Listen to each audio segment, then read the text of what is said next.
Hello, my name is Marta Rosińska and I am one of the co-authors of Macmillan's new course for Polish secondary schools called Password. And welcome to my small talk called Using the Right Password. In this session, I intend to take on board the use of English section of the Matura exam and try to dissect it in an almost surgical way. Why the use of English, or the English in use, as it is also called? Well, for one particular reason. When we analyze the results of the last Matura exam, we can clearly see that this part of the exam is actually the hardest for our students to cope with. It may not be so visible when it comes to the basic Matura, as the average score, as you can see, is 76%. However, when it comes to the extended Matura, the results are far poorer and they come at only 44%. And this is obviously worrying, both for the students and us dedicated teachers of English.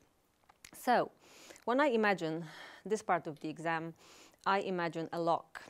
When you have a lock, it's usually locked, and to unlock it, you need a particular key and you need the right password.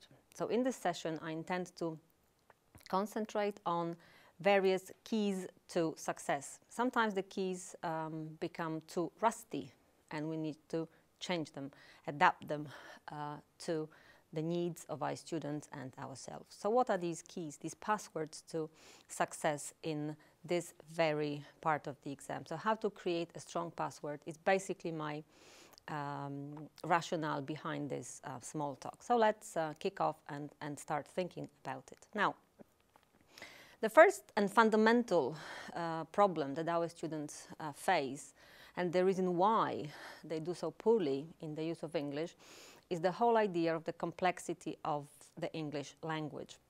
Recently, when I was preparing for this talk, I came across a very interesting article called Lexical Density in English.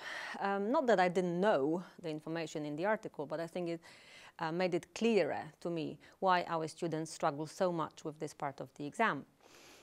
In a nutshell, this article says that English has about 250,000 words. When you think about Polish, apparently we have about 150,000 words, which makes our language far more economical than English. What are the repercussions of this for us teachers and our learners? The first thing is that speakers of Polish, as speakers of a more economical language, often make mistakes in this case English, because for us to master all the levels of word knowledge takes far longer. There are more words to learn, and each word has different shades of meaning and different uses, and therefore English proves such a challenge. When you think about these two words, have a look please. Zrobić and robią.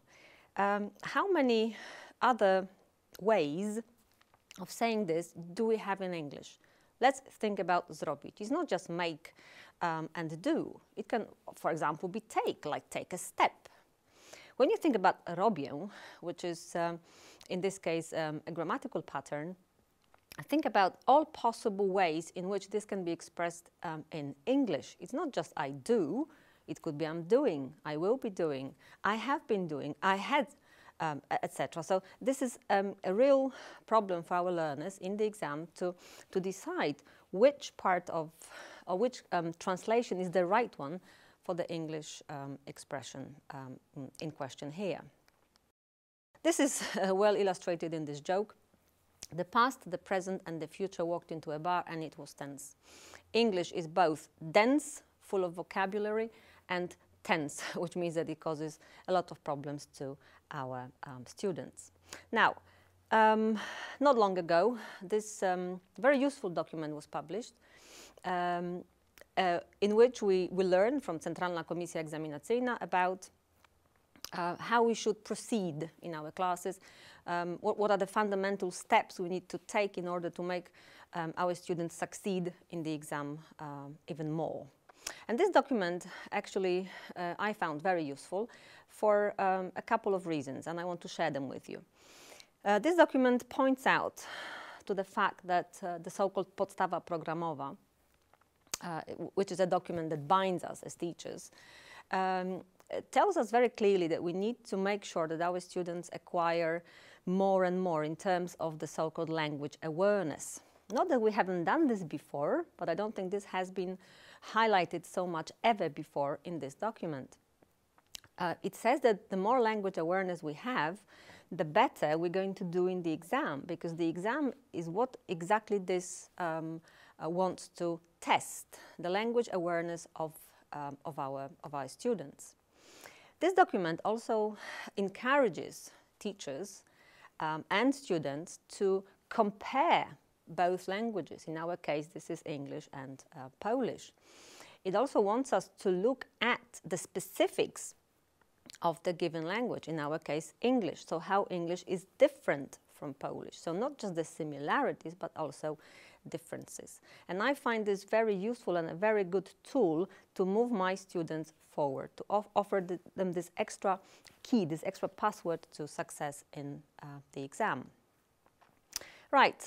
The way I read this document is that it wants me to take my students a step further and to look beyond single words, to look beyond chunks and learn step by step to translate ideas, not words, because this is what learning a foreign language is actually about, translating ideas, not individual words.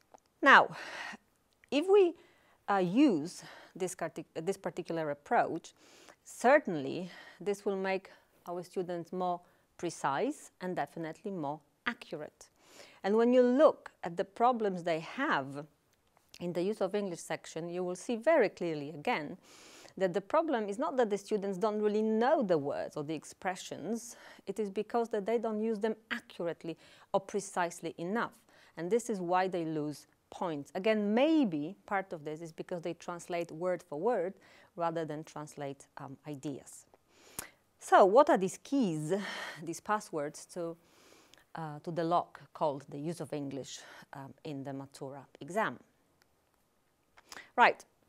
The first thing to consider is why actually Polish is so important these days, because it wasn't that important perhaps in the past editions of the exam. Well, for a number of reasons. The first one is that there is actually a lot of Polish in the Matura exam.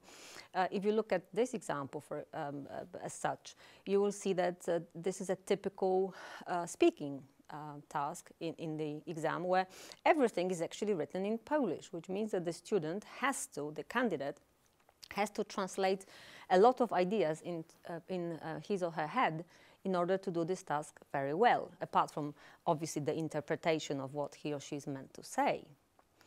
Then when you think about the use of English, there are plenty of examples and cases where Polish plays an important part.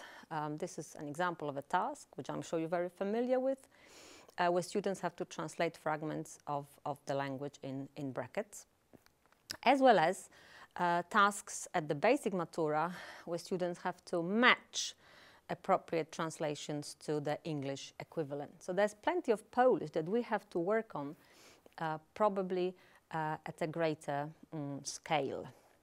Right.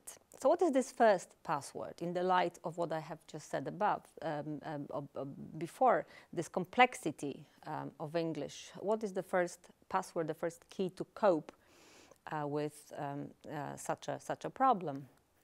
Well, to me, the first thing is generally to help the students to English up their Polish. So how to make them think more in English, how to help them again translate ideas, not individual words.